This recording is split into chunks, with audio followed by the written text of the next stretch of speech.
ഉച്ചക്കത്തേക്കുള്ള കറിക്കുള്ള സാധനമാണ് ഈ എടുത്തേക്കുന്നത്. തക്കാളിക്ക തേങ്ങ അരച്ച് കറി വെക്കാമെന്ന് വിചാരിച്ചു. അപ്പം തക്കാളിക്ക ഞാനൊന്ന് ജസ്റ്റ് തീയിലൊന്ന് ആക്കിയെടുത്തിട്ടുണ്ട്.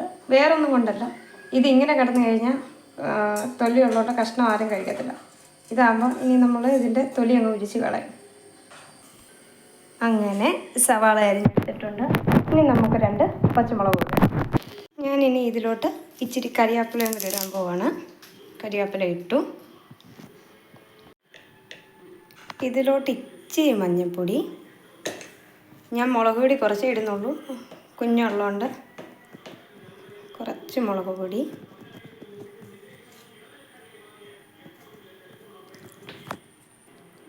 ഉപ്പ് ഇത്ര ഇട്ട് കുറച്ച് വെള്ളം കൂടെ വെച്ച് വേവിക്കുക. അടച്ച് വെച്ച് തന്നെ വേവിക്കുക. ഞാൻ അടച്ച് വെച്ചിട്ടാണ് തീ കൂട്ടിയിട്ടാണ്. ഇനി ഇത് തിളച്ച് കഴിയുമ്പോൾ നമുക്ക് മീഡിയം ലെവലിലിടാം. അതിനി ഇരുന്ന് വേവട്ടെ. തേങ്ങ ഇട്ടു. ഇനി നമുക്ക് ഇഞ്ചി ഇടാം. ഇഞ്ചി ഇട്ടു. ഇനി നമുക്ക് വെളുത്തുള്ളിയും കൂടെ ഇടാം. കുറച്ച് വെളുത്തുള്ളി ഇട്ടു. അരയ്ക്കാനുള്ളതിലോട്ട് ഇച്ചിരി വെള്ളവും കൂടെ ഒഴിച്ചു.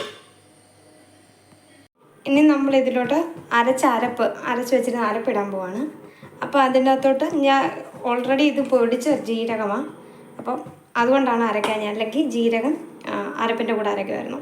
അപ്പോൾ പൊടിച്ച് തേണ്ട അതുകൂടി ഇച്ചിരി ചേർത്ത് കൊടുക്കുന്നുണ്ട്. അരപ്പും ഇട്ട് ജീരകപ്പൊടി ഇടുന്നു. ജീരകപ്പൊടി ഇട്ടിട്ടുണ്ട്. ഇനി ഇളക്കാം.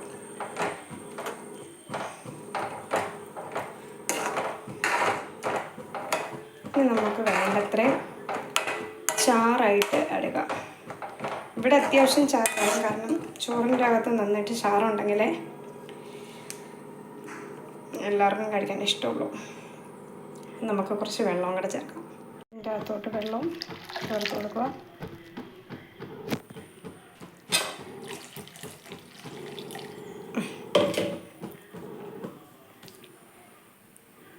അങ്ങനെ വെള്ളവും ചേർത്തു.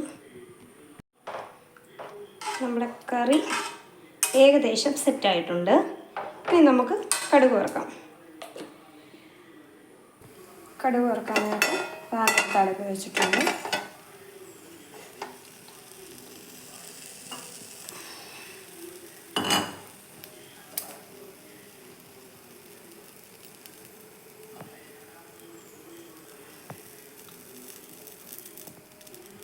ഇതിലേക്ക് കുറച്ച് പച്ച വെളിച്ചെണ്ണ. അത് ഞാൻ തേങ്ങ എടുത്ത് വെച്ചിരുന്ന തവി ഇത് വെച്ചായിരുന്നു. ഇതിലേക്ക് കടുക് ഇട്ട് കൊടുക്കുക.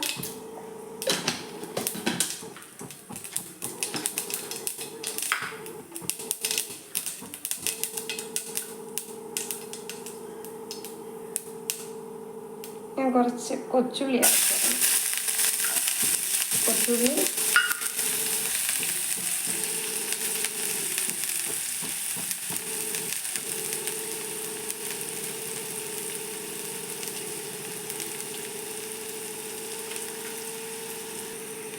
പച്ചമുളക്